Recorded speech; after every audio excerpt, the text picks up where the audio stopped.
Nessa segunda parte da entrevista, Cafeo fala sobre as medidas que estão sendo tomadas entre o comércio de Bauru e a prefeitura local e as projeções para o futuro. Cafeo, você está como presidente da Associação Comercial Industrial de Bauru. Sim. E a gente sabe que até entrevistamos semana passada um consultor que falou: não adianta abrir o comércio agora para comprar sapato que ninguém vai em festa. Ele tem seus motivos, tem suas razões, mas enfim. Quais foram as medidas tomadas no comércio aí, juntamente com a prefeitura de Bauru, e as projeções para o futuro, que abre, que não abre, proporcional ou não? Foi criado um comitê de gestão de crise. Neste comitê entrou, num primeiro momento, entraram só os agentes públicos. A secretária de Planejamento, junto com a secretária de Desenvolvimento Econômico, coordenam essa equipe. E nós, do meio empresarial, as entidades, fomos chamados há 15 dias para entender o que esse comitê estava colocando. Era o início do problema mais sério. Naquele momento, o prefeito de Bauru optou por seguir o decreto estadual, orientando que as atividades econômicas voltassem dia 7. Nós fomos ponderando com o setor público, e aí é um trabalho importante das entidades, que não adianta você falar que bens essenciais é só a indústria que fabrica alimentos. Nós temos que deixar aberto as lojas e empresas de embalagem, nós precisamos deixar aberto a área de transporte, a área de manutenção e assim por diante. Então, com a atuação da Associação Comercial e mais outras entidades, nós fomos pontuando para o setor público quais seriam as atividades que poderiam fechar sem atendimento ao público, mas com questão sanitária bem colocada, álcool gel, distanciamento entre funcionários, possibilitando o transporte, não precisa ser aquela coisa fechou geral. De lá para cá nós fizemos 3 reuniões e aos poucos foram dando abertura para outros negócios. Mas você tem razão, o maior desafio hoje está sendo na loja de comércio do bem chamado não essencial.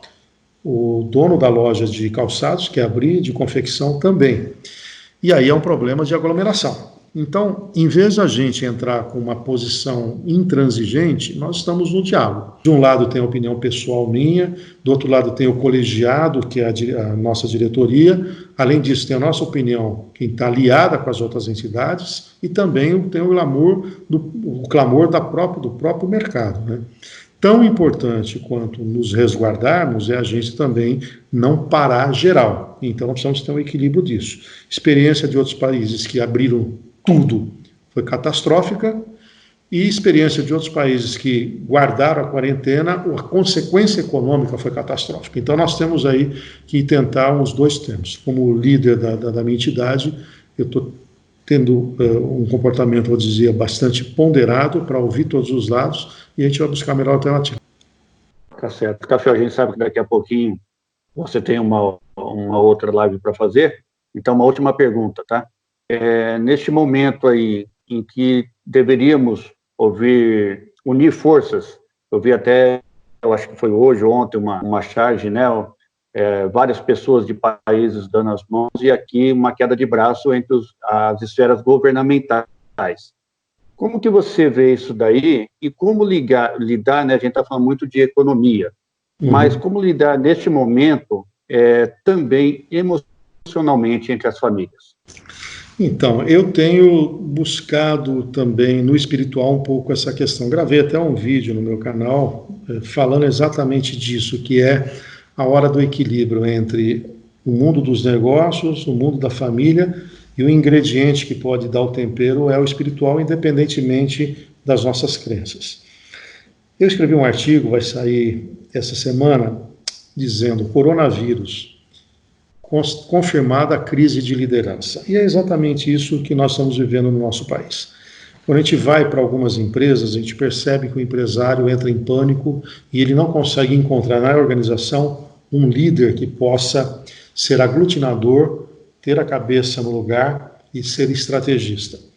Nas próprias entidades, por vezes, nós temos dificuldade na nossa renovação de encontrar uma liderança. Quando a gente sobe para o nível do legislativo e o executivo municipal, a maior parte com interesses individuais. Quando você sobe para nível de governador, disputa de protagonismo. Então, quando nós chegamos no presidente da República, quando ele deveria ter um posicionamento de estadista, de acalmador, ele joga mais lenha na fogueira. Então, a crise de liderança traz uma confusão mental, traz um estresse adicional e é lamentável, mas essa talvez seja a grande lição para todos nós.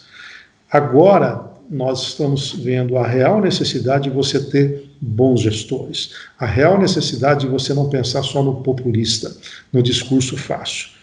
É agora que nós estamos vendo a real dimensão de quem efetivamente faz a diferença. E aí nasce a diferença entre o chefe, o comandante e o líder.